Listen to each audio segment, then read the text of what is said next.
Hi there, I'm Gavin Harrison, and today I would like to show you how to use the SONOR SQ² configurator, and I'll take you through that. I'll show you how I build a drum set, choosing the wood type, the shell thickness, the veneer inside, the veneer outside, the hardware, and all the options. Let's go there now.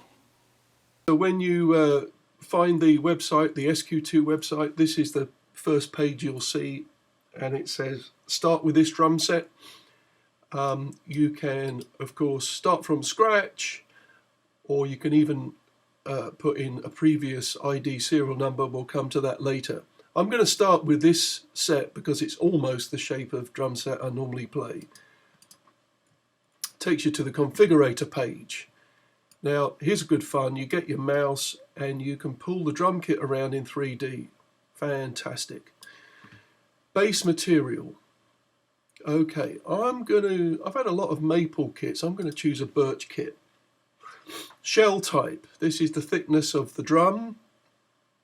I'm going to stay with medium, and this is where the fun really begins. The amount of choice you've got. These are the veneers.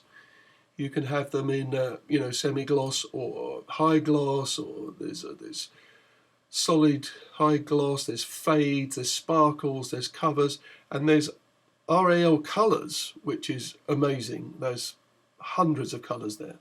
I'm actually going to do something a little bit unusual and go veneer high gloss. Now these are the tribal finish but in stripe, and I'm going to try this one, yellow stripe. Ooh, look at that.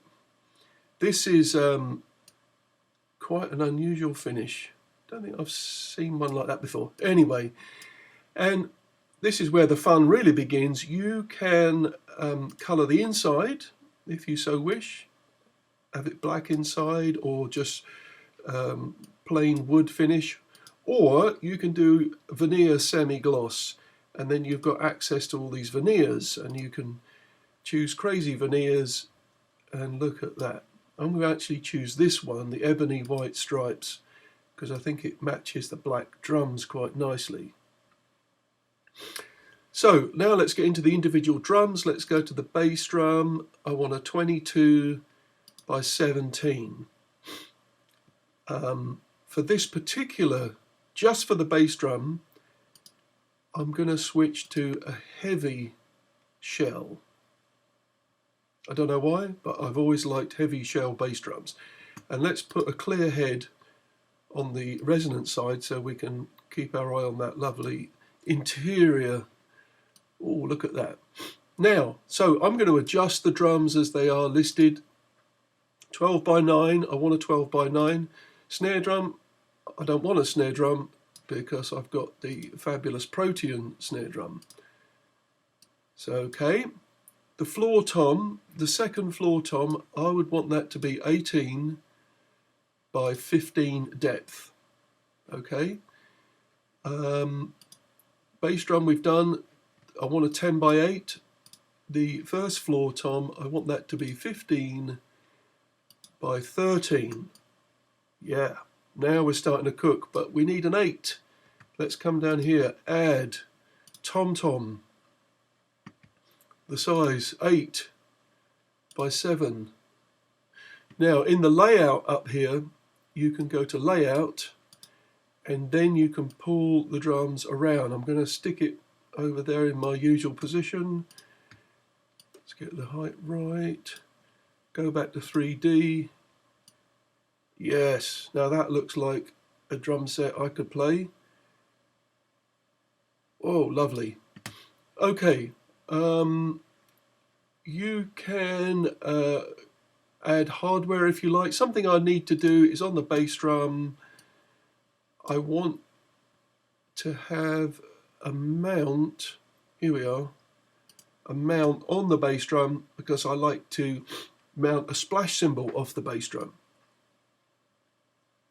Now look at that. That's looking really good. You can of course change the hardware to gold, to black chrome plated.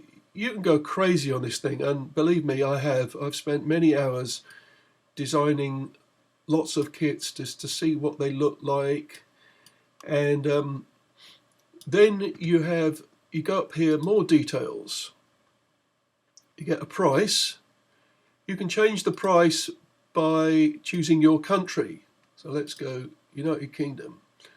All right.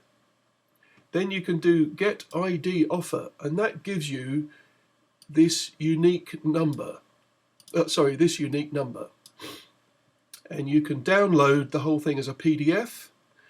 And so next time you come back to the configurator, if you want to change one little thing, or I don't know, put gold hoops on it or something, you can start off by on the front page, on that first drop-down menu, you can just put in that ID number, and it will take you back to the configuration that you were playing around with.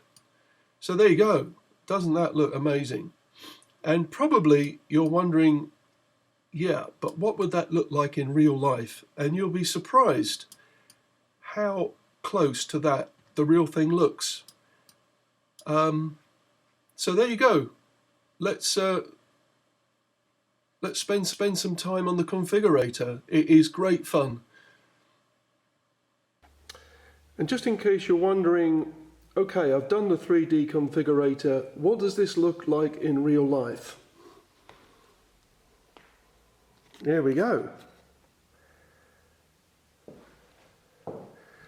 Look at that, what a beauty. Now, I'm sure some of you are thinking, why have you put white skins on the drums so we can't see that lovely veneer inside? Well, on stage, quite often you're on a riser and you can see up into the drums and see it coming through, especially with the lights above. And you'll see a bit of it through this clear bass drum front head.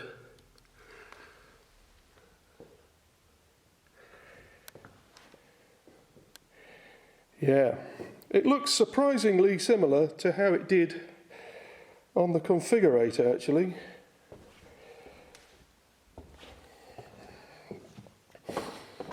But the finish is absolutely amazing. Look at that.